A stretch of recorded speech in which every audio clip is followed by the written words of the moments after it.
చనిపోయిన వాళ్ళ అమ్మ ఆ చిన్న బాబు 8th క్లాస్ బాయ్ కూర్చున్నాడు. నీ పేరు ఏం పేరు అంటే పేరు చెప్పిండు. నువ్వు స్కూల్కు పోతలేవా అంటే హే పోన్ పోన్ పోన్ పోన్ అంటున్నాడు. అని ఈ పోన్ పోన్ పోన్ అన్నందుకే ఆ పిచ్చోడని ముద్రేసిన బాబు మీద. సరే అని చెప్పి వాళ్ళ అమ్మమ్మని అడిగిన ఏమైందమ్మంటే వాడు పిచ్చోడు సార్ అంటుంది వాళ్ళ అమ్మమ్మ కూడా. వాళ్ళ అమ్మని అడిగితే వాళ్ళ అమ్మ కూడా వాడు పిచ్చిలేసింది సార్ అంటే వాళ్ళ అమ్మ అంటున్నది. కానీ అబ్బాయిని చూస్తే అట్లా లేడు, అబ్బాయి చాలా యాక్టివ్ ఉన్నాడు. వాళ్ళిద్దరిని వాళ్ళ అమ్మను బయటికి పంపించిన. నేను అంతను కూర్చున్నా, అరే నువ్వు నేను దోస్తున్నా అబ్బాయి, దోస్తు చేస్తావా అంటే చేస్తా అన్నాడు.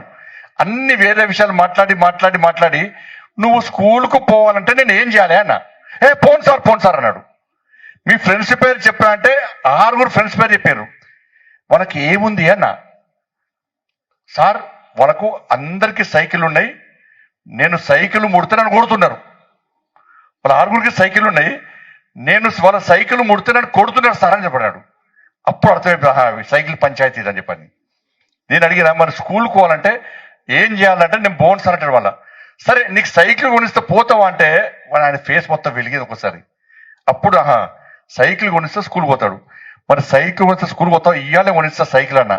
అప్పుడు నేను పోతా సార్ అన్నాడు. ఆ అబ్బాయి పిచ్చోడా కానీ ఊరు మొత్తం ఏం చేసింది, పిచ్చోడ ముద్రేసింది. ఆ అబ్బాయిని మీ సోషల్ మీడియాలో చూసి ఉంటారు, మీ అందరికి ఆ వీడియో వచ్చింది, నిన్న కూడా వచ్చింది వీడియో.